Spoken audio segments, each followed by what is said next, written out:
So in the US, we use a lot of places, but we're using Cash App and Venmo a lot to send money. And then at this point, I went to a bar and their payment processor was down. They said Venmo is the money, right? So I'm just Yep. curious on with the Euro D. If I'm in Europe somewhere, where can I just walk in and spend this Euro D? So what's that ecosystem like? Like, have y'all been reaching out to all the businesses to get them onboarded? So yeah, we got the license in October, and we've issued the first 500,000 in is now in circulation. Okay. So we expect to grow this rapidly and have the first merchants yeah, fully operational in Q1 next year. Mm, okay. Yeah, so And then in the physical shops, yeah, where you referred to, but of course we will have also the use cases in the DeFi space and the machine to machine payments. yeah, so and also to follow up with that, what is your thoughts on, like so we got Apple iOS store has been having some issues in Europe and these giant, conglomerates like say Cash App, PayPal, whatnot. What is your thoughts on that of these US American companies kind of being in Europe? Yeah, so one of the concerns of the European community is the power of the U.S. Financial institutions. Yeah, so I think that there are five: the Google, Apple, PayPal, Mastercard, and Visa, and Mhm. I think they make up 80% of the payment industry in Europe. And yeah, so EuroD can completely operate without these tech giants, and I don't think that it's going to be a fight between Quantoz and these five. But it's just that there is now a new payment rail that is independent, that can independently from US companies operate. Yeah, and to our knowledge, we are the first one that really offer this functionality on chain in Europe, and Yeah, something we no, are it's proud of. yeah, Mhm. and it's That's definitely big. that's the point. It's definitely exciting, and you guys are obviously pioneering this. Do you guys have? I know there's been a couple questions from some of the audience here.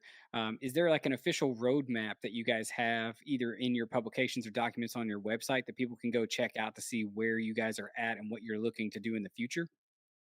Well, we had a webinar yesterday where we told about our roadmap, but we are in some respect also dependent from third parties.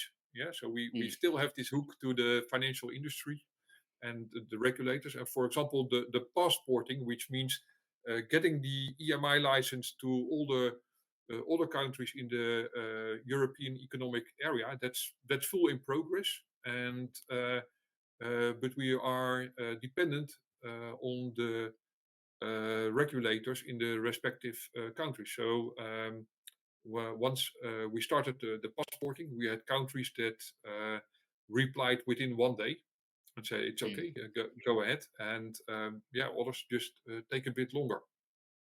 So I do want to add this right here. So this is what a lot of the Algorand people are concerned about. So they want to know, say they go to Europe, they're in a Premier League match, and are they able to purchase items with the Euro D straight from an Algorand wallet, not just the Quantos, but like a D Fly or a Para and whatnot? Is that possible? Yeah, this is something. So, for example, with the Parallel wallet, what I explained before, if you have a Quantos wallet, you can whitelist external wallets, To for spin example, for it. a Para wallet, through the Quantos app. Mm. Okay, so you would still have your KYC'd Quantos account and wallet, but you could have a whitelisted account that you spend with that is not, Yeah. a Quantos app. It could be Parrot, it could be DeFi, things like that. Is that what we're Yeah, Ah, understanding? normally, yeah, but it's also the situation. For example, my children don't have a bank account, and Hmm. the amounts they use for school are so low, so they don't. You can sign up without doing a KYC. If your monthly funding is less than 150 euros. Yeah, so Mm, Okay. that's a threshold. So then we need your email address and your telephone number. But for example, my children don't have a bank account. So how could they fund? I could that's what I'm doing all the time, spending my money to right. my children.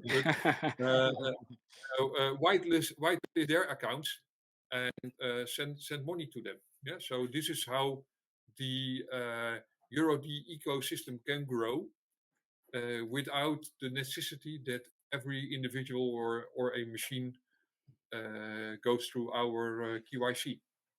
Yeah. Okay, so And this is go ahead. another question. This is more about Quantos's revenue model. Could you speak on how Quantos profits money from this whole scenario as being a facilitator? Yes, yes. So it's no secret. I think that for that an important revenue stream is the comes from the assets under management.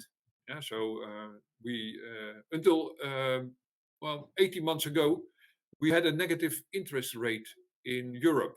Yeah, so that made it very hard to get a sustainable business model for electronic money tokens. Yeah, so we get an interest on the money that is held on the trusted bank account. Furthermore, we ask for a small subscription fee for big service providers. So we spoke with service providers that have service points, hundreds of service points, and they need a dashboard that tells them how much every service point contributes per day, how much revenue it generates. So that's a subscription fee. Then there is a very low um, payout fee for the merchants.